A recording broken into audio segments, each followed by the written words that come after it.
상화 이상화에 빼앗긴들에도 봄은 오는가. 이거는 일단 시대적 배경만 알고 있으면 쉽게 접근할 수 있어. 이거 일제강점기야. 일제강점기는 당연히 일제에 의해서 조선인이 수탈당하는 대상이 되거나 조선인들이 광복, 독립의 열망, 의지를 드러내거나 뭐 그 중간 그 둘 중에 하나의 가능성이 커. 근데 뭐 내용을 아직 안 봤으니까 내용을 보면서 이야기하고 구체적으로 얘기하면 사실은 빼앗긴 이 들이라는 게 우리 국토를 말하는 거야. 봄이라는 건 그럼 뭘까? 광복 독립을 의미하겠지. 그지? 그러면 질문인 것 같지만 실제로 들을 빼앗겼어. 봄이 올까 안 올까? 봄은 오지 당연히. 들을 빼앗겼다고 봄까지 빼앗길 수는 없지. 이 지금 내가 떠든 내용이 시의 내용이야 사실은. 알았지? 일제강점기 시대적 상황을 배경으로 하고 있다. 그러면 현실은 암담한 현실이고 왜냐하면 주권을 상실했잖아. 그런데 이걸 자연물로 얘기한다면 빼앗긴 국토도 결국 독립, 광복이라는 이런 절대적인 어떤 상황은 올 수밖에 없는 거 아닌가. 이렇게 해석하는 게 일반적인 해석이니까 일반적 해석에 따라서 한번 시를 보도록 할게. 자, 빼앗긴들에도 봄은 오는가. 결론을 얘기하면 뭐라고? 봄은 온다 라는 얘기가 되겠지. 자, 이상화에 빼앗긴들에도 봄은 오는가. 자, 아까 선생님이 뭐라 그랬지? 이런 시어들이 모두 상징적인 시어야, 상징적. 이 시어가 벌써 상징적이잖아. 품고 있다고 생각하면 돼. 들에는 국토, 봄에는 독립. 그런데 여기서 빼앗긴들에도 봄은 오는가에 사실 중심 내용은 뭐냐면 주권을 상실한 조국의 암담한 현실을 말하고 있는 거야. 암담한 현실. 주권이라는 게 뭐야? 사실 무슨 물질적인 게 아니야. 조선민족이, 우리 민족이 당당하게 자신의 의견을 펼칠 수 있는 권리, 권한, 뭐 이런 게 주권 아니야. 그런데 주권을 상실했다는 건 조선인으로서 당당하게 내세우지도 못하고 표현도 못하고 억압과 수탈의 대상이 된다는 얘기잖아. 자, 그러면 본문 한번 보도록 할게. 자, 제일 처음에 뭐래? 지금은 남의 땅, 빼앗긴들에도 봄은 오는가. 일단 이 문장은 의문문이니까 질문으로부터 시작했어. 화자가 누구한테 질문하는지 모르겠지만 질문을 하고 시작했다고. 지금은 남의 땅, 아직 구체적으로 나왔는데 뭔데? 일제강점기야. 지금은 남의 땅, 국토를 빼앗긴 상황이야. 들에도 봄은 오는가. 아까도 했지만 들은 국토를 말하는 거고 봄은 독립, 광복이라는 얘기도 하면 되는 거고요. 실제로 봄은 계절이잖아. 그지? 그냥 이거는 이런 걸 중의적 표현이라고 할 수도 있는데 중의적 표현. 자, 일단 봄은 계절의 봄을 말한다. 두 번째, 봄은 시대적 배경을 따진다면 이건 광복, 독립을 의미한다. 이랬을 때는 중의법이고 이 각각의 들이나 봄은 상징적인 시어이기 때문에 상징법이라고 하면 돼. 일단 질문을 시작했어. 지금 현재는 남의 땅이 됐고요. 이렇게 빼앗긴 들에도 봄은 과연 오겠는가? 뭐 결론은 와야 되겠지 당연히. 자, 나는 화자 나왔어. 온몸에 햇살을 받고 푸른 하늘 푸른들 맞붙은 곳. 그럼 푸른 하늘 푸른들이 어디야? 예를 들면 수평선 뭐 지평선 이거네, 그지? 맞붙은 곳으로 가르마 같은 눈길을 이런 거 봐. 자, 이런 거지. 가르마 같은 눈길. 가르마가 뭐야? 우리가 좀 이 머리 있잖아. 머리에 이렇게 딱 금을 해서 이렇게 빗질 하잖아. 그러면 색이 단정된 모습이잖아. 그럼 단정된 모습이면 이거는 긍정의 의미를 담고 있다고. 근데 아까 선생님이 뭐라 했어? 현실은 부정적 현실이야. 알았니? 야, 부정적 현실이 지금 현재의 모습인데 그쪽에 깔끔하게 얘기했네? 이런 걸 뭐라는 줄 알아? 낭만적이라고 하는 거야. 낭만적. 불행하고 힘든데도 저렇게 깔끔한 모습으로 표현하고 있어. 그러니까 아직도 이 사람은 모든 걸 이렇게 좀 부드럽게 좋게 보는구나. 이게 낭만적이라고 얘기하는 거야. 자, 푸른 하늘 푸른들 맞붙은 곳으로 걸어간대. 자, 걸어만 간다. 걸어만 간다 그랬어. 푸른 하늘 푸른들이 맞붙은 곳. 일단 좋은 곳이야 나쁜 곳이야? 여기서 보면 좋은 곳이지. 아름다운 곳이지. 그러면 푸른 하늘 푸른들이 맞붙은 곳은 위에서 말한 대로 광복을 향해서 걸어간다. 독립을 향해서 걸어간다. 아니면 그냥 보편적인 해석에 따르면 이상적 공간, 이상향을 따라서 그쪽을 추구한다. 아니면 자유로운 공간이다. 뭐 이런 식으로 해석할 수 있는 거야. 여기 푸른 하늘, 푸른 들이 맞붙은 곳은 자유가 있는 곳, 광복, 일제강점기라면 이상적 공간이다. 근데 여기 재미난 게 뭐야? 꿈속을 가듯이라고 그랬어. 꿈속을 가든다는 건 무슨 뜻일까? 야, 일종의 몽환적이잖아, 몽환적. 이거 지금 현실적 상황이 일제강점기에 주권을 상실한 현재잖아. 그런데 지금 이런 상황에서 꿈속을 가는 것처럼 저 광복, 이상적 공간, 자유로운 공간, 평화로운 공간, 아름다운 공간으로 걸어가고 있잖아. 그런데 이게 믿기지가 않는 거야. 즉 경치가 너무 아름다워서 꿈속을 걸어가듯 가고 있다, 그런 뜻으로 해석하는 게 올바른 해석이 될 거야. 알겠지? 이제 쉽게 얘기하면 현실감이 좀 없어. 꿈속을 가듯 걸어만 가고 있다. 누구야 이거? 화자 나라 그랬어, 나. 자, 그 다음에 가다 보니까, 자, 아름다움에 취해서 가고 있는 거야. 가다 보니까 입술을 담은 하늘아들아. 입술을 다물었다는 게 뭐야? 침묵이지, 침묵. 입을 닫았다는 거야. 하늘아들아. 하늘과 들은 뭘까? 여기서는 위에서 말한다면 우리 국토라고 이해하지. 그럼 입술을 다물었다는 건 뭐야? 주권을 상실했다라는 거지. 이런 모습을 보면서 가고 있는 화자의 정서는 뭘까? 답답하겠지. 답답함이 드러나고 있다. 입술을 담은 하늘아들아. 내 맘에는 내 혼자 온 것 같지는 않구나. 아무리 생각해도 내 생각을 하다 보니까 나 혼자 온 것 같지 않아. 위에서 말하는 대로 꿈속을 가듯이 취한 듯이 누가 불러서 오는 것처럼 내가 지금 가고 있는 것 같아. 그래서 내가 혼자 온 것 같지는 않고 네가 나를 불러서 끌려왔는지 아니면 누가 부르더냐 답답하라 말을 해다오. 자, 너가 불러서 온 것 같아. 나 혼자 온 것 같진 않아. 근데 와서 보니까 입술을 담은 하늘, 입술을 담은 들이야. 이야기를 좀 해줘. 네가 불렀다고. 답답하고 있는 거야. 지금 화자의 정서는 답답함이야. 분명히 너가 나를 불렀기 때문에 내가 온 것 같은데 와서 보니까 아무 얘기가 없어. 입을 다물고 있어. 그러니까 화자의 정서는 답답함이겠지. 이유는 아까 얘기했었잖아. 주권을 상실한 조국. 자기 표현을 마음대로 할 수가 없는 거야. 그러니까 입술을 꾹 다물고 있는 거지. 조국의 현실을 얘기하는 거야. 자, 그 다음에 바람은 내 귀에 속삭이며 한 자국도 섰지 마라. 옷자락을 흔들고. 자, 바람은 내 귀에 속삭이며 옷자락을 흔든대. 뭐라고 속삭여? 거기 한 발자국도 서 있지 마라. 계속 가라. 라는 얘기야. 이게 무슨 말이야? 해석을 하면 이거지. 바람은 계속 옷자락을 흔들고 있으니까 계속 연이어서 바람이 불고 있다, 그런 얘기야. 이거를 이렇게 표현한 거야. 계속 바람이 불어오고 있는 걸 막 속삭인대. 당연히 의인법이지. 사람이 아닌 바람을 사람처럼 속삭인다고 얘기했으니까 의인법이라고 얘기하고, 뭐라고 속삭인데? 거기 그냥 서 있지 마. 계속 가. 종달새 울타리 너머에 아씨같이 구름 뒤에서 반갑게 웃네. 종달새가 웃는다는 건 처음 봤죠. 의인법이야. 새가 웃는 게 어딨어. 그러면 종다리는 누구 같대? 아씨 같대. 아씨 그러면 뭐야? 예쁘고 순진하고 뭐 친근감 가득한, 친근감 느끼게 하는 게 바로 종다리란 말이야.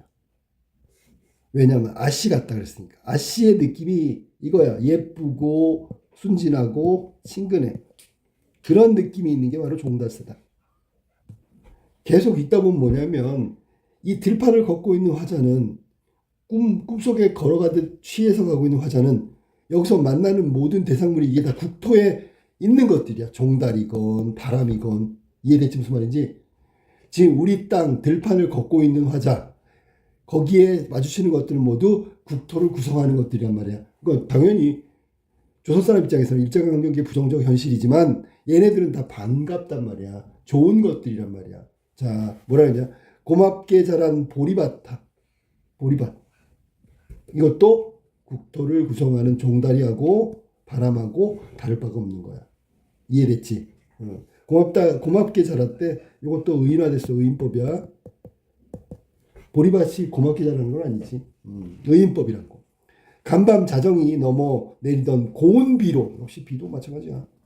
근데 곱다고 얘기했으니까 이것도 역시 의인법이야. 왜 곱다고 했을까? 비가 곱대. 왜?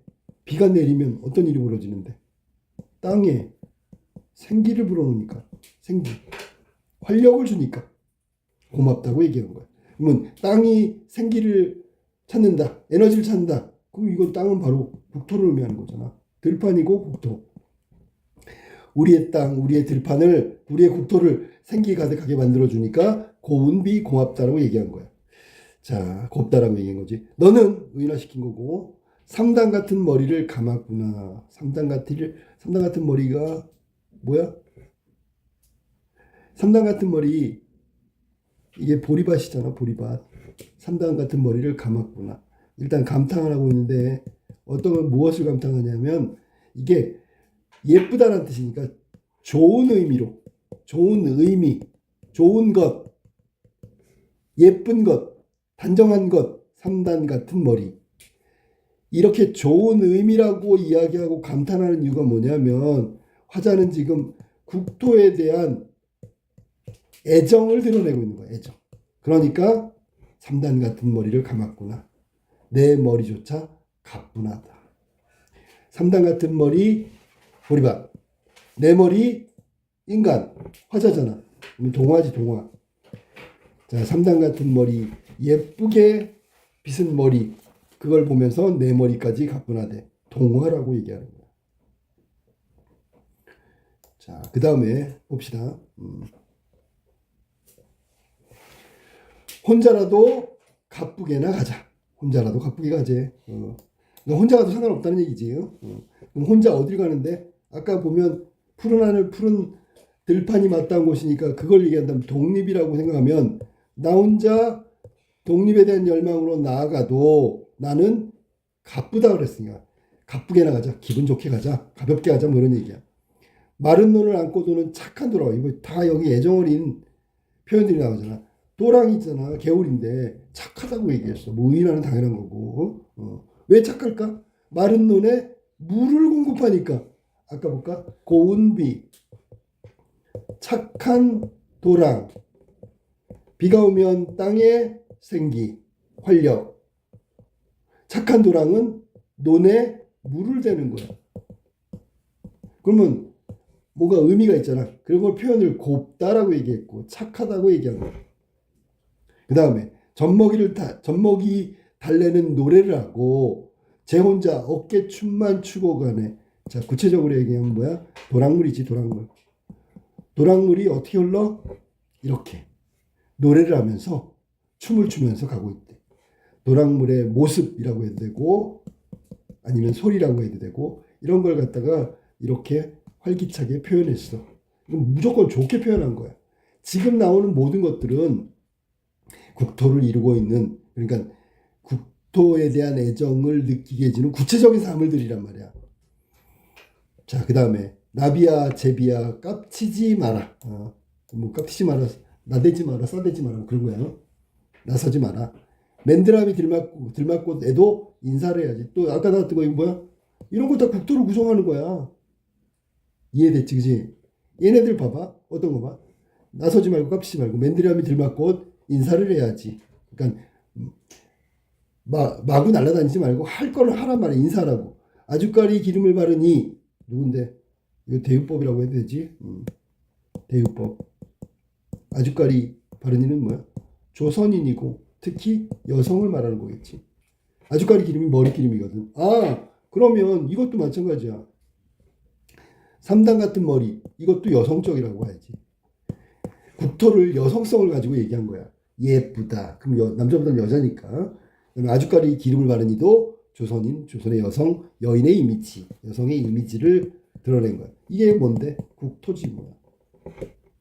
지신 매던, 이거 사투리고 김을 매던 그 들이라 전부 다 보고 싶다. 이 들판은 누가 일하는 곳이야? 아주까리 기름을 바른 사람이 일한 곳이야. 아주까리 기름은 조선인이고 조선의 여인이고 그럴 걸 의미하니까 조선의 여인이 일을 하던 김매던 곳이니까 이 땅은 우리 땅이죠. 역시 애정을 드러내고 있다. 이렇게 아름답고 이렇게 좋은 땅인데 뺏겼잖아 지금. 그러니까 더 억울하기도 하고 더 비참하고 참담할 수밖에 없는 거지. 그 얘기하고 싶은 거야. 내 손에 호미를 쥐어다오. 호미가 또 뭐예요? 이거 농사일하는 거잖아. 살찐 젖가슴과 같은 부드러운 이흙. 자, 우리가 보통 여인성을 얘기했고요. 이 흙은 그리스 로마 신화에도 나오잖아. 이거는 생산성. 생산 누가 하죠? 모성. 예, 이런 거야. 이런 이 흙은 들판의 흙이니까 결론적으로 얘기하면 생산성과 모성애를 지니고 있는 것이 뭘까? 그러면 이게 국토가 되겠지. 자, 국토가 풍요롭다, 생산적이다, 국토의 풍요를 이런 식으로 얘기한 거야. 발목이 시리도록 밟아도 보고 좋은 땀조차 흘리고 싶다. 이 좋은 땀은 여기다 또 가치 평가를 했잖아. 이건 내가 해야 되고 즐거운 일이니까 땀 흘리는 것조차 좋은 땀이 되는 거야. 아까 나왔던 거예요. 국토에 대한 애정이 없다면 이거는 좋은 땀이 될 수가 없지. 냄새난 땀이고 더러운 땀이 되겠지. 하지만 여기는 좋은 땀이니까 국토를 밟고 다니고 그 국토에 대한 애정을 드러내니까 좋은 땀조차 흘리고 싶다 소망이라고 해야지. 자, 그 다음에 좀 길긴 하지만 강가에 나온 아이와 같이 순진하지 얘는. 그지? 자, 강가에 나온 아이와 같이. 이 강가는 뭔지 알아? 혹시 얘들 있잖아. 강가에 나왔다 물에 빠질 수도 있잖아. 이거 위험이야, 위험. 일종의 위험. 그런데 강가에 나온 아이같이 짬도 모르고 끝도 없이 내닫는 내호나. 그러면 얘는 화자를 비유적으로 표현한 거고, 이렇게 강가라는 위험한 상황에서도 그냥 끝없이 계속 달리고 있는 순진한 모습이 바로 화자다. 그러면 그렇게 달리면 뭘까요? 무엇을 찾느냐? 어디로 가느냐? 그러고 나서 한 말이 우서없다라고 나왔어요. 이 우서없다라는 말은 화자가 스스로 자신에 대해서 웃고 있는 거야. 이걸 자조라고 하는 거야. 자, 무엇을 찾느냐? 어디로 가고 있느냐? 자, 그러면 대상과 방향성을 잃어서 지금 현재 조선인의 상황이란 말이야. 조선의 상황이기도 하고. 알겠어? 그러니까 들판에 나오긴 했는데 이제 마구 걷고 있는 거야. 아까는 푸른 하늘 푸른 들을 가고 있었는데 가다 보니까 무엇을 찾는 건지 어디로 가는 건지 대상과 방향성을 상실해버린 자신의 모습을 보면서 자조하고 있는 거야. 그러면서 답을 하려무나. 자, 여기는 지금 중요한 내용이 뭐냐면 현실 상황을 다시 인식했다는 걸 재인식이라고 그래. 위에까지는 국토에 대한 애정을 막 아낌없이 표현했었거든. 근데 여기 와가지고는 갑자기 잃어버린 거야. 방향성도 잃어버리고 목적성도 잃어버린 거야. 이게 현실 상황이 조국이 주권을 상실하고 암담한 현실이 현재라는 걸 다시 한번 알게 됐단 말이야. 그러니까 답을 하려무나 아까 나왔던 거지? 뭐야? 답답함이지. 답답함. 또 답답하다. 자, 마무리할까? 나는 온몸에 풋내를 띠고 풋내. 왜 풋내를 띠고 있을까? 지금 막 들판을 돌아다녔으니까. 들판을 돌아다니다 보니까 들판, 즉 국토하고 화자하고 일체가 된 거야. 동화된 거라고. 그러니까 내 몸에서 무슨 냄새가 난다고? 풀 냄새가 난다고. 풋내가 난다고. 푸른 웃음, 푸른 서름. 이거 할 때 우리가 맨날 공부하는 게 뭐지? 웃음이 푸른데 홍건강이지. 맞잖아. 웃음, 서름 이런 거 모두 청각의 시각화를 하고 있는 공간각이다. 어우러진 사이로. 자, 푸른 웃음, 푸른 서름. 알겠어. 푸른 웃음은 국토에 대한 애정. 그러니까 막 너무 좋아. 밟고 다니고 푸른 냄새를 다 내 몸에도 묻히고 너무 좋단 말이야. 근데 생각해보니까 푸른 서름. 무엇을 찾는지 어디로 가는지 방향성 대상도 상실했고 무엇보다도 주권을 상실한 현실을 떠올리게 되니까 푸른 서름이 되는 거지. 이런 것들이 어우러진 사이로 교차했단 말이야. 좋으면서 나쁘단 말이지. 이건 복잡한 감정이라고 볼 수 있어. 자, 푸른 웃음, 푸른 서름이 어우러진 사이로. 사실은 이거를 해석을 푸른 웃음이면 웃음이고 푸른 서름이면 서름인데 어우러졌다고? 역설법이라고도 할 수 있어. 그러니까 이 두 가지 모순 상황이잖아. 푸르다는 게 뭐야? 보통 긍정인데 여기는 지금 하나는 웃음이고 하나는 서러움이잖아. 그렇게 봤을 때는 역설적 표현으로 이야기할 수 있고요. 푸른 웃음, 푸른 서름은 복합적 감정이라고 하면 돼. 복합적 감정. 긍정과 부정, 복합적 감정이 어우러졌다. 구태된 애정, 즐거움, 동화되는 기쁨, 이런 푸른 웃음, 푸른 서름. 지금 목적성, 방향성 상실하고 주권을 잃은 현실, 푸른 서름이라고 얘기한다. 그 다음에 다리를 절며. 요건 좀 우리가 다리를 전다는 걸 우리가 아는 한자로 얘기하면 뭐라 그래? 이걸 파행이라고 하는 거야. 절뚝절뚝 다리를 절며 거는 거야. 그러면 왜 파행, 다리를 절며 하루를 걸을까? 저것 때문에 그런 거야. 저게 뭔데? 이거. 복합적 감정 때문에. 만약에 푸른 웃음만 있으면 잘 걸어갈걸? 푸른 서름만 있으면 못 걸을 수도 있어. 그런데 이게 두 가지 긍정과 부정, 복합적 감정이 섞여 있으니까 걷는 것 같은데 제대로 못 걸어. 그래서 다리를 절며 하루를 걷는다. 지금 어디 걷고 있어? 들판. 아마도 봄 신령이 집혔나 보다. 뭔가 신령이 집혔으니까 홀린 것 같아. 그러니까 내가 지금 홀린 상태에서 걷고 있는 거 아니겠어? 그러면 지금 여기 나와 있는 마지막 두 번째 연애 보면 나는 온몸에 풋내를 띠고 푸른 웃음 푸른 서름 어우러진 사이로 다리를 절며 하루를 걷는다. 아마도 봄 신령이 집혔나 보다. 화자의 정서는 여기 나온 대로 막 혼란스러운 거야. 혼란한 정서 혹은 감정을 드러내는 연은 마지막에서 두 번째 연. 몇 연인지 좀 세어봐야 되겠지만. 자, 그러면 마지막으로 그러나 없네. 우리가 보통 시상 전환, 시상 반전, 시상 전환 이렇게 얘기하지, 그지? 뭐로 했는데 지금은 들을 빼앗겼어. 그런데 곰조차 빼앗기겠네. 잘못하면 들판만 뺏긴 게 아니라 독립의 의지도 빼앗길지 몰라. 라고 얘기한 거야. 알겠니? 그럼 마지막에 봄조차 빼앗긴다. 그럼 이건 절망이지. 아무런 희망이 없는 거잖아. 근데 어떤 선생님들은 봄조차 빼앗길 수는 없네라고 해석할 수도 있어. 잘 생각해보면. 들판은 뺏겼지만 봄까지 뺏기면 안 되겠지? 라고 하면 이거는 의지야, 의지. 되찾겠다는 의지. 그렇게 해석할 수도 있다고. 그런데 선생님은 지금 절망이라고 해석을 했어. 학교 가서 수업 시간에 잘 듣도록 해. 자, 그러면 지금 좀 다소 긴 내용의 시였는데 이걸 또 확인을 한번 해볼게. 정리하는 의미로 확인을 한번 해볼게. 자, 이 시는 사실은 아까 얘기하려고 하다가 말았는데 대칭적 구조를 갖고 있어. 대칭적 구조. 대칭은 뭐냐면 자, 이련은 뭐라 그랬지? 질문했지, 질문. 보세요. 이련은 질문으로부터 시작했잖아. 어떤 질문? 빼앗긴들에도 봄은 오는가? 라고 질문을 시작했잖아. 그랬더니 답을 했어요. 어디? 맨 마지막 양. 뭐라고? 그러나 지금은 들을 빼앗겼고 봄조차 독립의 의지마저 꺾인 것 같아. 절망적 인식으로 대답하고 있는 거야. 1연에서 질문하고 11연에서 대답한 거야. 알겠지? 자, 그러면 이걸 대칭이라고 하는 거야. 또 대칭이 나오는데 자, 위에 봐봐. 나는 온몸에 풋내를 띠고 요거 아까 감정의 혼돈이라고 했는데 얘하고 얘를 몇 연냐?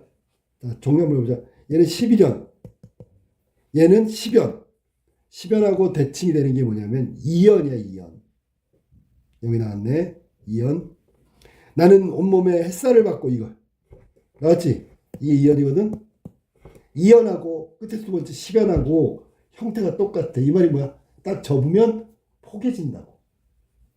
또 하나 3연. 입술을 담은 하느라 3연하고 대칭적 구조. 딱 접으면 포개지는 게 9연이야. 9연. 9연 보세요. 입술을 담은 하느라. 자, 여기 강가에 나온 아이같이 이게 9연이야. 자, 이렇게 짝이 되는 같은 형태의 구조를 가진 연들이 대칭적으로 나열되어 있단 말이야. 다시 한번 정리할까? 1연하고 맨 마지막에 11연. 아까 얘기했지만 질문과 대답. 11년이야. 11년. 그 다음에 2연하고 10연. 비슷한 형태 구조. 3연하고 9연하고 대칭적 구조다. 여기 나와 있는 대칭적 구조 알아두세요. 자, 그 다음에 그러면 질문했어. 뭐라고? 빼앗긴 데도 봄은 올까요? 그랬더니 아니, 봄조차 뺏길 것 같은데 이렇게 얘기한 거야. 자, 그리고 여기 나와 있는 시어 중에서 이렇게 질문하고 대답한 거는 의미를 강조하는 의미로 대답을 한 거고, 앞하고 뒤가 짝이라는 거. 자, 선생님 봐봐. 이거 한번 보세요. 뭐냐면 앞하고 뒤가 짝이야. 접으면 포개죠. 이렇게 비슷한 구조가 대칭되고 있어. 대칭은 원래 균형을 의미하기 때문에 시의 안정감이 느껴진다라고 얘기할 수 있는 거야. 왜냐하면 질문 시작했는데 답이 안 나오는 것보다는 질문이 나와줘야지. 그지? 시의 안정감. 그 다음에 비슷한 구절이 반복됐기 때문에 운율이 느껴지고요. 그 다음에 여운이 느껴진다. 여운이 느껴진다. 이게 지금 1연하고 11연 질문하고 대답이 가져다 준 효과야라니. 그럼 결국 질문에 대한 대답이 우리 머릿속에 많이 남기 때문에 이거 강조의 의미를 갖고 있다. 의미 강조. 아, 지금 말하고 싶은 건 절망적 현실. 국토를 빼앗기고 주권을 상실했어, 현실. 근데 그걸 회복하려는 의지조차 다 빼앗길 것 같아.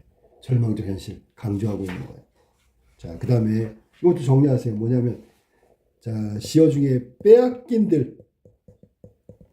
들이 나오고, 대조적인 시어가 뭐냐면 봄이야, 봄. 그럼 얘는 뭐야? 주권을 상실한 거지. 주권 상실. 얘는 주권 회복이겠지. 즉 독립이라고. 이렇게 두 단어는 대조적 의미를 지니고 있는 시어들이야. 그러면 주권을 상실한 것은 현실이고 봄조차 빼앗기면 완전히 절망이지. 아까 얘기했지. 절망. 이런 것들을 강조할 수 있는 효과가 있다. 그러니까 시어의 대조를 통해서 절망적 현실, 이걸 강조할 수 있다. 나왔죠? 이거 빼앗긴들하고 보면 잘 알아둬야 돼요. 자, 그 다음에 아까 나왔던 것 중에, 자, 빼앗긴 들, 국토라고 얘기했지? 국토는 대유적 표현이라고 얘기했지. 대유적 표현. 대유법. 그 다음에 봄, 이것도 상징적인 시어인 동시에 대유적 표현이라고도 볼 수 있다. 알겠지? 들을 가지고 국토를 얘기했고요. 맞았지? 아, 봄은 대유적 표현이 아니지. 얘는 상징적 표현이지, 봄은. 여기서 대유적 표현은 얘밖에 없는 거야. 뭐, 들이란 말, 들. 들을 가지고 국토를 말했으니까. 들이 바로 대유적 표현이고, 봄은 상징적 표현인 동시에 그냥 봄이라고 하는 뜻으로 쓰면 중의적 표현에 해당된다. 이렇게 알고 있습니다. 그 다음에 쭉 밑에 내려가서 아까 복잡한 게 뭐냐면 10연에 보면 푸른 웃음, 푸른 서름. 복합적 감정이 겹쳐져 있단 말이야. 말이 안 되지. 기쁨이면 기쁨이고 서름이면 서름이지. 이런 걸 역설법이라고 한다. 모순된 표현으로 복합적 감정을 드러낸 그 부분은 역설법이다. 다시 한번 역설법이다. 이렇게 모순된 표현을 두 개를 썼기 때문에 역설법이라고 하는 거야. 자, 여기까지가 빼앗긴 들에도 봄은 오는가. 그냥 간단하게 정리하면 이거야. 지금 현재 상황은 들판을 뺏겼어. 국토를 상실했어. 그런데 우리가 주권을 회복해야 되는데 그 의지마저 빼앗기면 어떻게 하지? 라고 질문으로 시작하잖아. 그러면서 이제 푸른 하늘, 푸른 들판이 보이는 이상적 공간으로 막 걷고 있는 거야. 근데 그게 들판이고 국토란 말이야. 만나는 것들마다 애정이 담긴 표현들을 쓰고 있다는 건 화자한테도 그 국토를 구성하는 모든 것들이 가깝게 다가온다는 거야. 그런데 가다 보니까 여기 이렇게 봐. 목적성과 방향성, 대상 다 잃어버렸단 말이야. 그러니까 절망적 상황, 답답한 마음이 들고요. 그런 상황 속에서 가만히 생각해 보니까 주권을 잃었는데 주권을 회복하려는 의지, 독립, 광복, 이것조차 빼앗길 것 같은 게 현재의 상황이야. 슬프다, 절망스럽다. 이 내용을 담고 있는 게 빼앗긴들에도 봄은 오는 거야. 그러니까 굉장히 부정적인 인식을 갖고 있는 화자의 내면 세계가 등장한단 말이야. 이래도 보문호론가가 일제강점기 현실에서 주권을 회복하려는 어떤 소망과 의지 이런 걸 얘기했다면 이 두 번째 나온 구상의 초토의 시 1, 2, 3 막 이렇게 나오는 건데 1은 시대 배경이 좀 달라졌어. 어떻게 달라졌냐면 전쟁이 있고 난 다음에 전쟁의 폐허가 된 상태야. 6.25 전쟁 이후에 전쟁이 끝나고 난 다음에 국토를 돌아보니까 다 황폐화됐어. 전쟁의 폭탄에 당하고 이렇게 됐단 말이야. 그래서 초토의 시의 초토라는 말은 전쟁 이후에 폐허를 말하고 원래는 불에 다 타버리고 남은 다음에 그을려진 땅 뭐 이런 뜻이야. 뭐 아무것도 안 남지. 생각해봐. 불에 다 그을려졌으면 생명은 하나도 없는 거고 그다음 황폐화된 거지. 그게 바로 이 전쟁 이후에 우리의 현실적 상황이라는 거야. 그걸 갖다가 초토라고 얘기했어. 자, 이거 시를 먼저 본문을 하고 나서 정리를 해줄게. 제일 처음에 판잣집 유리딱지에, 자 여기는 사실은 판잣집이 아니라 원래는 이게 아주 좁은 방이 있거든. 허름한 방. 이걸 학고방이라, 학고가 이제 상자라는 뜻인데 원래는 학고방 이렇게 나왔는데 여기는 판잣집이라서 같은 의미야. 판잣집 유리딱지에 애새끼들 얼굴에, 여기는 이거 순화시켰잖아. 원래 시는 좀 약간 좀 비어가 많이 나왔는데 이건 좀 바꾼 거야. 우리 요즘에 맞춰서. 그래서 학고방이라고 하는데 판잣집 애새끼들 그랬는데 아이들 이렇게 바꾼 거야. 동일한 의미지, 그지? 자, 얼굴이 불타는 해바라기 마냥 걸려 있다. 자, 여기서 중요한 건 뭐냐면 이 판잣집은 그렇게 윤택한 곳이 아니기 때문에 어둡고 절망적이고 그 다음에 힘겹게 살아가는 그런 그 어떤 장소라고 보면 돼. 그 다음에 아이들은 당연히 전쟁 이후에 비참한 삶을 살아가는 아이들이야. 근데 이 아이들은 아이들의 모습 속에 상반된 게 보여. 뭐냐면 그냥 봤을 때는 전쟁 이후에 먹을 것도 없고 입을 것도 없고 힘들게 살아가잖아. 그러니까 얘네들 보면 저런 어린아이들이 비참하게 살아가네, 절망을 느끼는 거야. 근데 그럼 절망만 느끼면 안 되잖아. 이게 인식이 바뀌는 거야. 얘네들 때문에. 얘네들의 순진무구한 모습, 천진난만한 모습, 생동감 있는 모습을 통해서 전쟁 이후에 비참한 현실 속에서도 미래에 대한 긍정적인 기대를 이 아이들의 모습 속에서 찾게 된다는 내용이 이 시의 내용이야. 알겠지? 그래서 자, 여기 지금 불타는 해바라기라고 했는데 두 가지가 있어. 앞에 시하고 비슷해. 뭐가 비슷하냐면 판잣집 같은 경우에는 부정적인 거고, 물론 아이들은 양쪽이 다 있는 거고, 해바라기는 긍정적인 거야. 그러니까 여기 나오는 긍정적인 건 다 기대와 희망, 미래에 대한 어떤 발전 뭐 이런 거를 기대하고 있는 거야. 자, 그러니까 여기서는 지금 그 전쟁 이후에 폐허가 된 상황, 비참함을 보여주는 것이 판잣집이었다면 거기에서도 해바라기처럼 희망이 있다라는 걸 말하고 싶다. 그래서 해바라기는 긍정적 시어로 쓰였고, 그럼 해바라기가 왜 긍정적이냐면 아이들의 얼굴 속에 있는 것은 무엇일까? 그게 바로 희망이란 말이야. 현실은 절망, 아이들의 얼굴 속에는 아이들의 현실은 비참하지만 그 안에는 희망이 있다. 그런 얘기야. 그래서 대조적 시어가 등장한다라고 얘기하면 돼. 첫 번째, 어느 정도 절망적인가 볼까? 내려 쪼이던 햇발이 눈부시어 돌아선다. 야, 햇발은 희망이나 긍정이나 뭐 좋은 거라고 칠게. 얘가 있잖아, 돌아설 정도야. 그러니까 비참하고 부정적인 현실을 말하는 거겠지. 자, 내려 쪼이던 햇발이 눈부시어 돌아선다. 나도 돌아선다. 화자의 태도는 바로 이거야. 전쟁의 비극성, 비참하게 살아가는 아이들을 보면서 나도 돌아선다는 말은 안타까운 감정을 갖는다, 혹은 저러면 안 되는데 비극성을 느낀다, 비애를 느낀다, 뭐 이런 게 돌아선다라는 행위의 의미를, 내면적 의미를 그렇게 규정할 수 있다. 이거 지금 봐봐라. 햇발도 돌아서고 나도 돌아설 만큼 현재의 상황과 현재 아이들의 모습은 비참하고 비애스럽고 부정적이고 보기 싫을 정도다. 그러니까 이 말은 희망이 없다. 이렇게 얘기한 거야. 울상이 된 그림자. 자, 그림자 밑줄치고 거기다 써보세요. 이 그림자는 화자의 분신이야. 화자의 분신. 울상이 된 그림자, 나의 뒤를 따른다.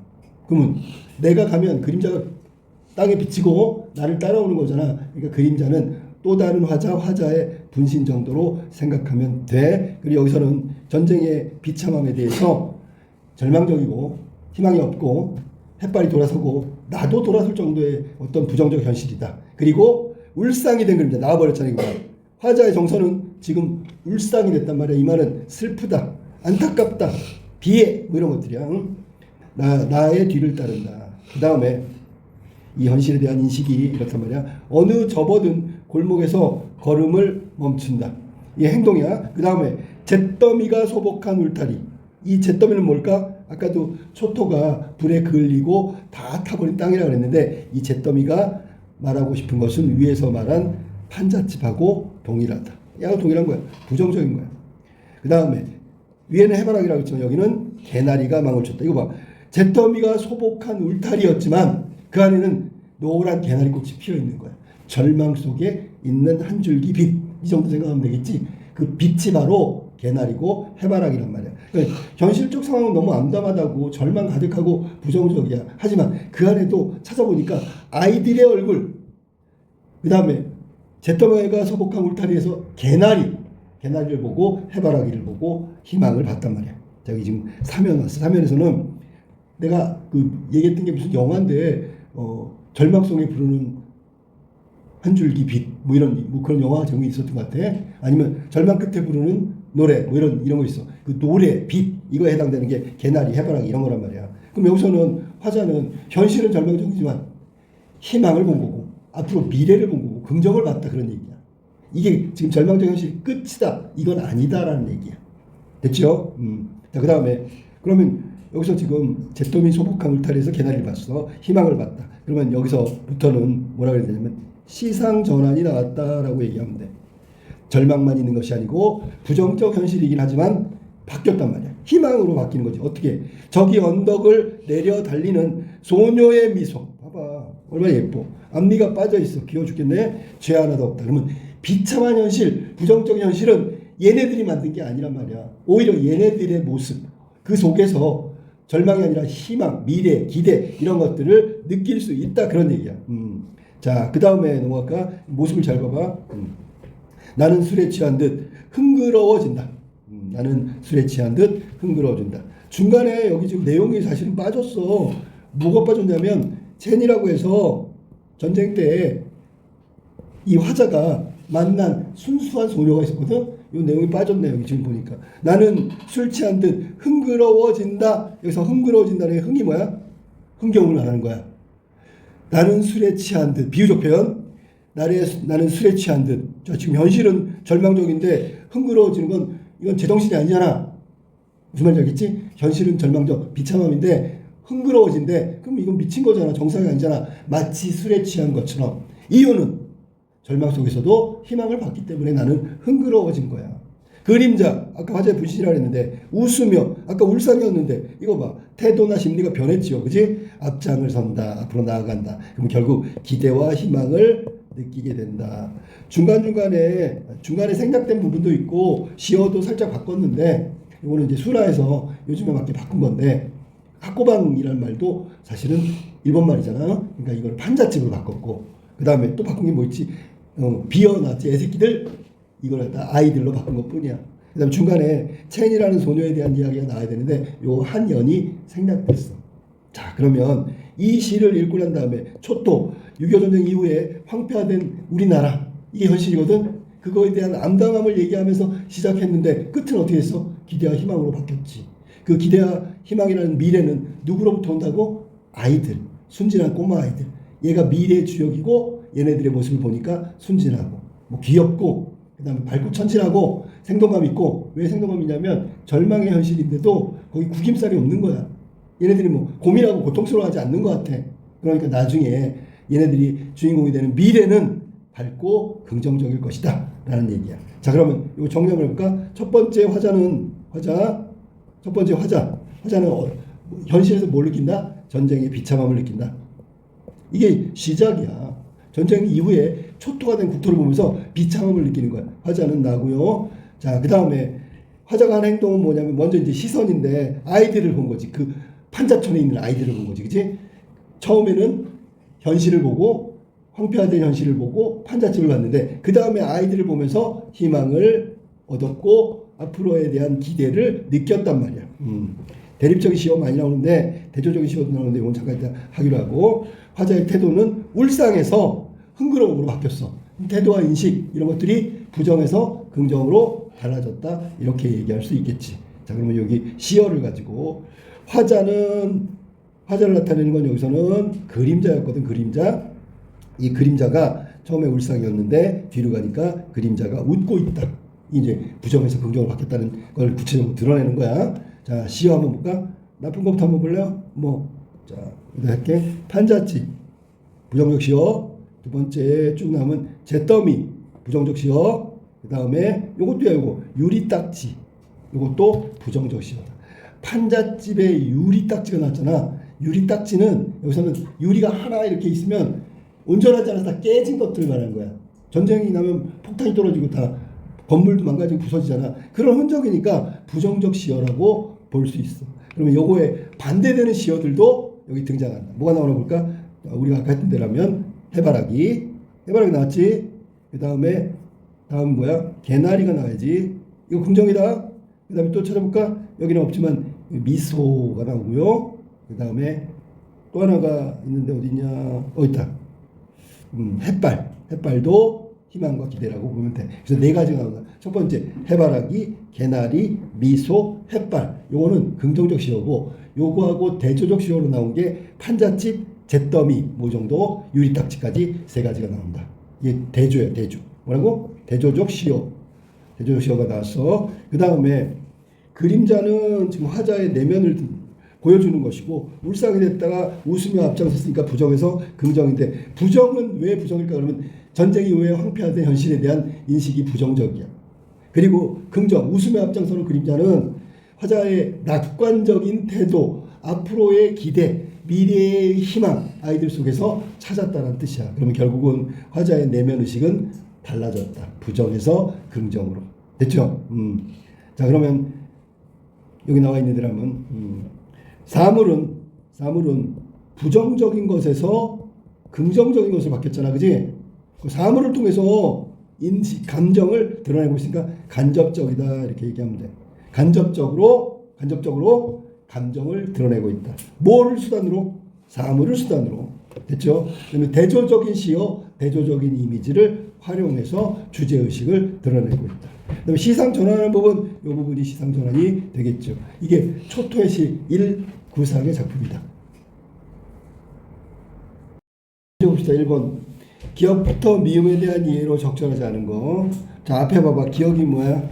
네가 끌었느냐, 누가 부르더냐. 기억은 화자가 느끼는 답답함을 드러내기 위해서 하늘과 들을 향한 의문문을 연달아 제시했어. 누가 도대체 나를 불러서 여기에 나오게 됐느냐? 도대체 누가 불렀느냐? 누가 끌어냈느냐? 답답하다는 의문적인 형식으로 드러내고 있다는 거 맞았지? 자, 그 다음 니은 볼까? 너는 3단 같은 머리를 감았구나. 자, 여기서는 3단 같은 머리가 뭐랄지 보리라고 그랬잖아. 보리, 그지? 의인화시켜 있고요. 그 다음에 시각화시켰다. 맞았지? 3단같이 빗었다는 얘기는 가지런히 단정하게 라는 뜻이야. 여기는 머리를 감았으니까 깨끗하게가 되겠지. 그치? 자, 디귿 봐봐. 디귿. 젖먹이를 달래는 노래. 이게 마른 노를 안고 도는 착한 도랑, 시냇물이지. 도랑을 모성적 존재, 엄마처럼 형상하기 위해서 청각적 이미지. 청각적 이미지는 뭐지? 노래라고 했지. 맞았어. 그 다음 리을로 갈게. 리을. 자, 리을은 뭐냐면 아까 우리 초토시 불타는 해바라기 마냥 걸려있다. 이게 리을이야.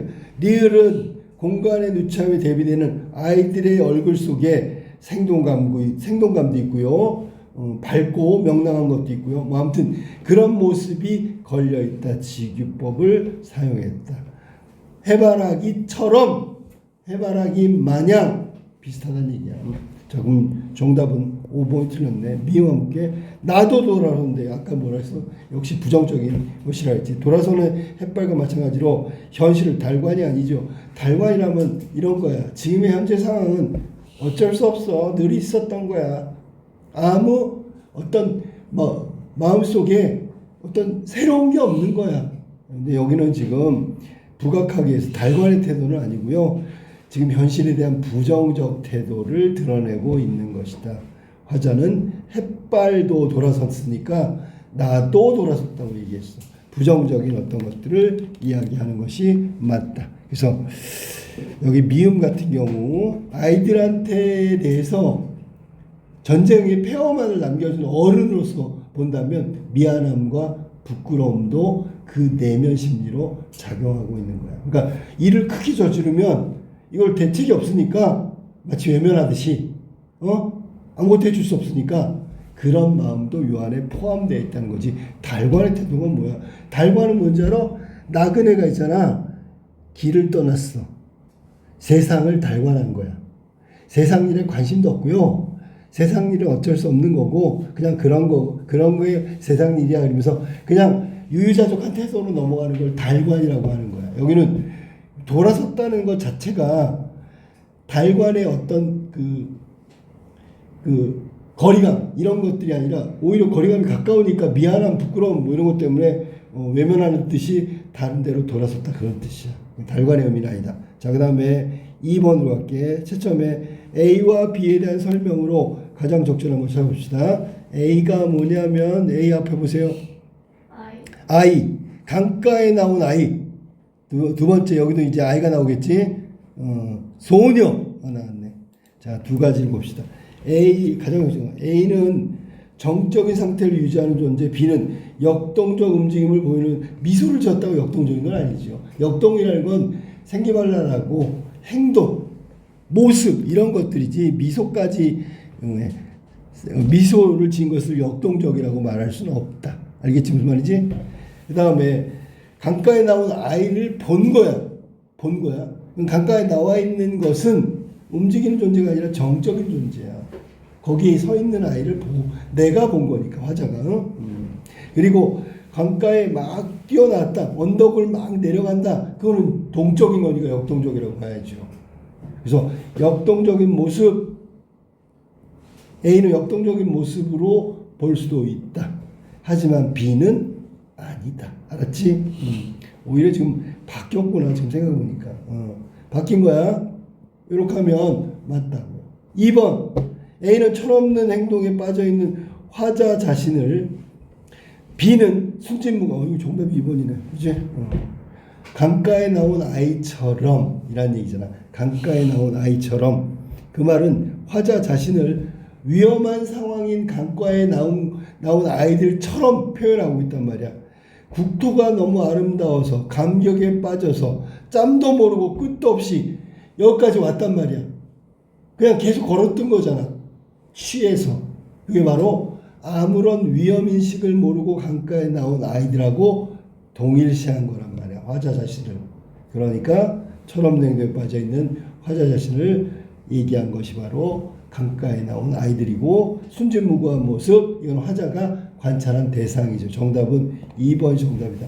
그 다음에 3번 A는 화자가 자조의 대상으로 삼는 자신을 자조라고 하면 어떻게 스스로 자기를 비웃는 거야?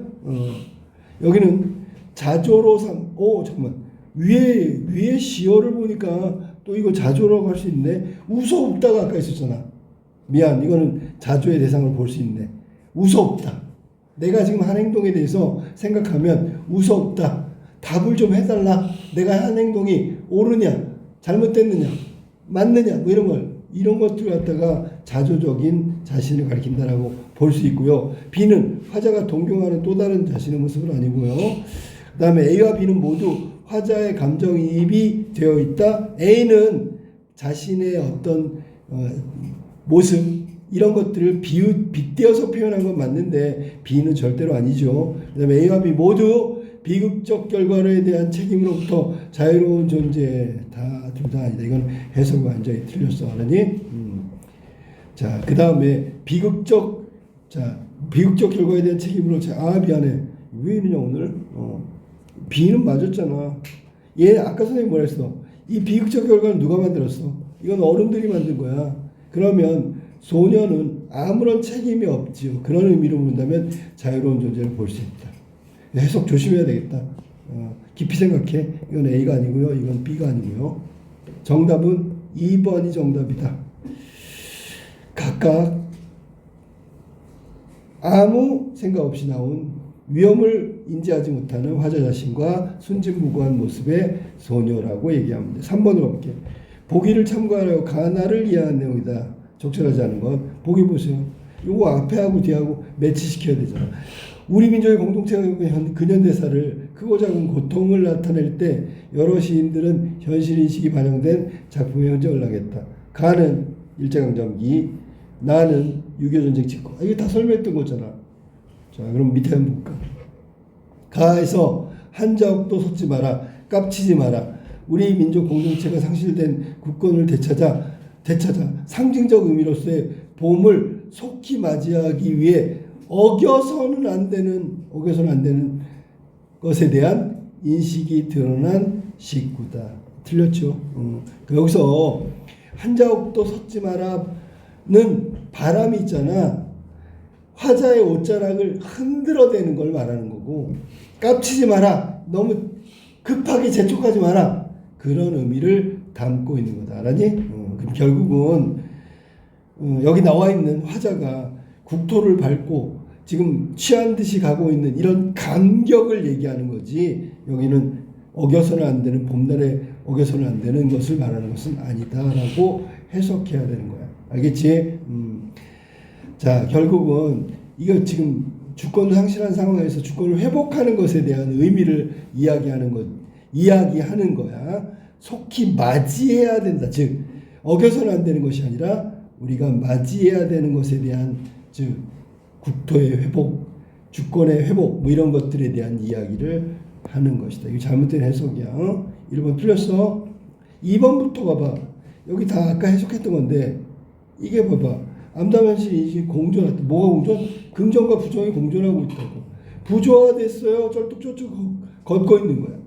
그 다음에 가의 일원에 던진 질문을 맨 끝에 가니까 봄조차 빼앗기겠네 라는 위기의식, 뺏겨서는 안 된다. 이러다가 국토를 뺏기고 독립의 의지마저 잃어버릴 것 같아 라고 질문하고 마지막에 답변 정도로 해석할 수 있다. 다 맞았어? 그 다음에 나에서 울상이 된 채 뒤를 따른다, 웃음에 앞장선다 라고 얘기했는데, 이거는 초토나 다름게 된 상황, 전쟁 이후에 황폐된 국토 암담한실을 극복할 수 있는 희망이라고 인식이 전환됐다. 울상에서 웃으며. 아까 했던 거. 그 다음에 5번 나의 잿더미가 소복한 울타리, 이거는 황폐화된 초토의 모습이고, 불타버린 우리 국토의 모습. 그 다음에 거기에 피어난 개나리가 바로 해바라기처럼 희망과 극복의지, 생명력 이런 것들이라고 볼 수 있다. 맞았죠? 자, 그래서 조심해. 이거는 정답이 1번이다. 1번 해서 잘해. 한자옥도 솟지 마라. 이거는 바람이 옷자락, 화자의 옷자락을 막 흔드니까 나 흔들리게 하지 마라, 이런 뜻이고, 깝치지 마라는 건 제비잖아. 너무 급하게, 뭐뭐하게 너무 재촉하지 마라, 뭐 그런 얘기를 하고 있는 거야. 그래서 어겨서는 안 되는 게 아니라 오히려 금지시키는 거지. 정답은 1번이 정답이다.